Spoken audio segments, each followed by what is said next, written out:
I'm Tia Graham. Since 1941, the University Press has published over 2,000 titles that explore a number of topics from literature to history to politics. Joining me again in studio now to give us a sample of its offerings is Senior Director of Press, Stephanie Williams. Stephanie, welcome back to the Metro. Well, thank you so much for having me, Tia. It's always exciting to be here with WDET. That's exciting. I love your glasses first and foremost. So Thank they're you. really, really beautiful. But talking about the books, of course, you've joined to explain your selection of Wayne State Press books. I want to begin with the publishing process. How does Wayne State Press go about selecting the books to publish? How do you go through that whole lineup? Yes, well, there's a formal kind of book proposal process that prospective authors go through. That comes into our acquisitions editorial department, and working with me, we kind of winnow through all the hundreds of proposals we get a year, making sure that it's right for our list, that it's something that we can support with the resources the limited resources we have, and that it's quality work. It goes out for peer review. We need 2 positive peer review reports in order to move forward.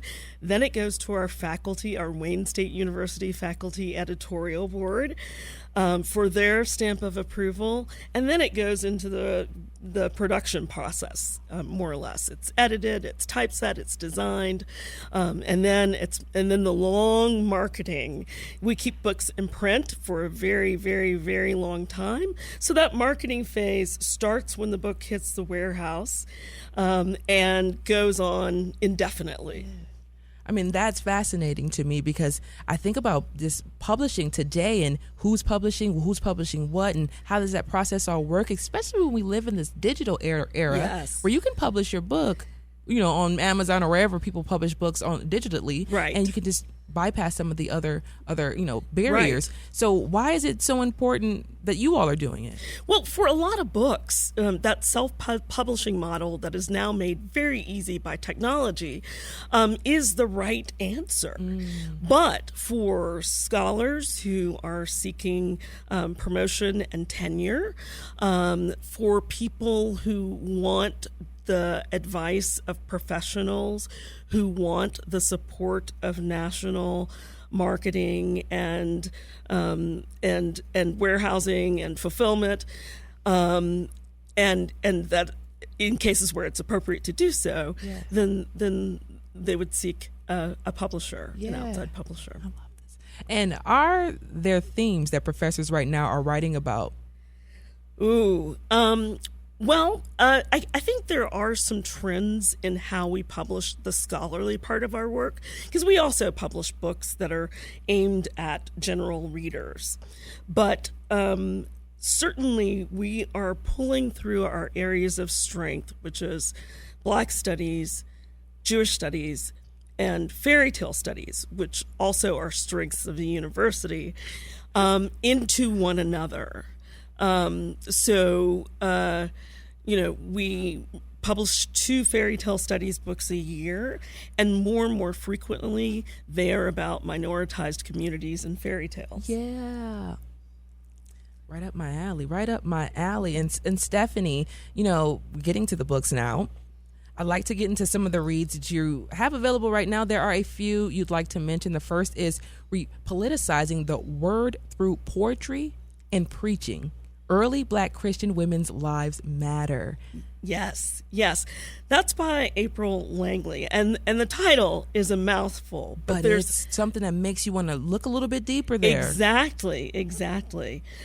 This book is important for the ways it engages in Sankofa, which is a term that comes to us from West Africa that indicates the importance of reflecting on the past to inform the future.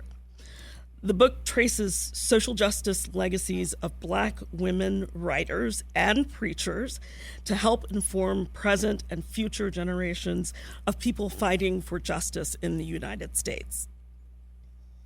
The book references pillars of Black women's social movements.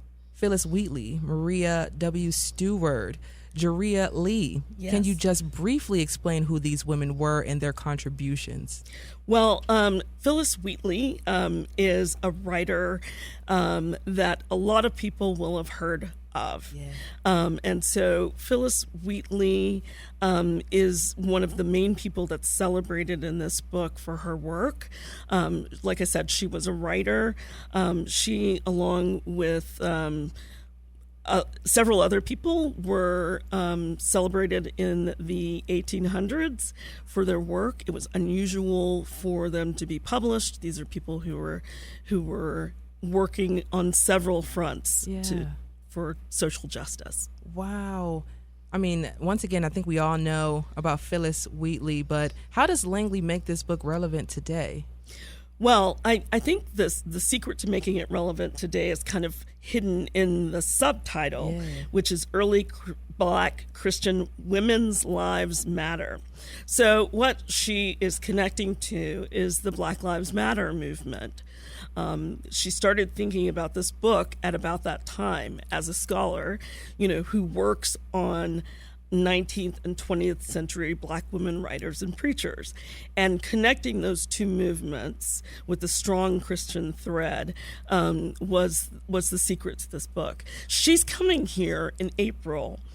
She's going to be at the Detroit Public Library on April 19th, and we're really looking forward to hearing what she has to say.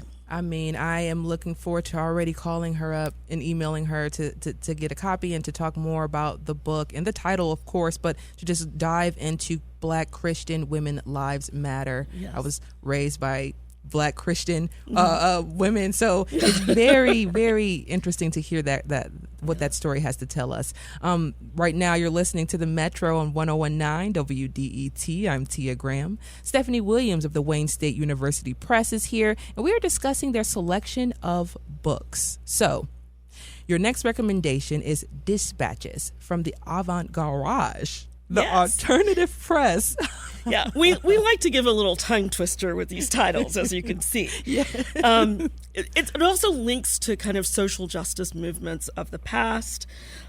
This book preserves the actual work. It's a full-color book and tells the story of one of the most significant avant-garde print operations of the 20th century. It was right here in the Cass Corridor. Ken and Ann Michalowski studied art at the Center for Creative Studies in Wayne State University.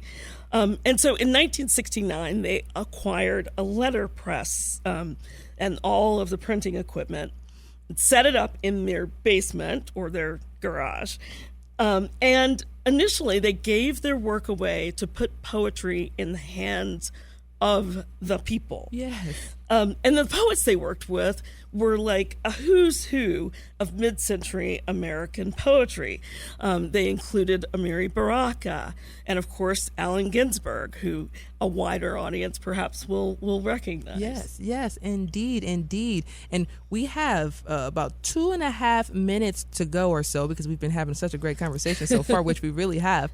But next up for you is By the Waters of Paradise, an American story of racism and rupture in a Jewish family. Why this one? This is a great story, and the book reads like an intriguing family novel. So the author, Claire Kimberg, discovered that she had an aunt who she never heard about. And it turns out, as she did a little digging, that the family had separated from Aunt Rose, as it is, and because she, in the 1930s, she married an African-American man. So this Ashkenazi Jewish family basically erased Aunt Rose. And so 80 years later, Claire Kimberg discovers Aunt Rose, and Claire is queer. She is in a biracial relationship.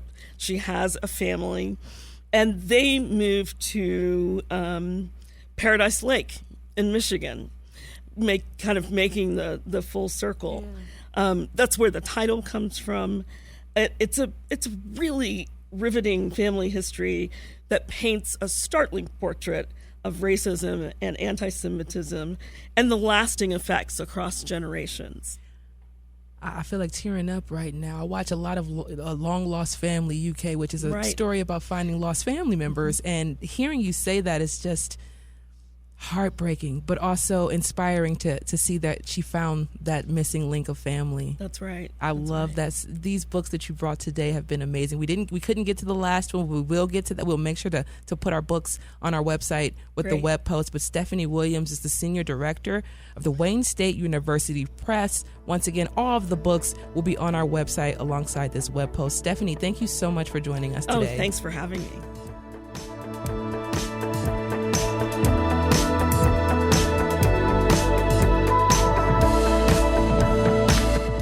Coming up, a home that played a crucial role in the Selma Montgomery marches is preserved at Greenfield Village. Stay right there. We'll be right back. This is The Metro.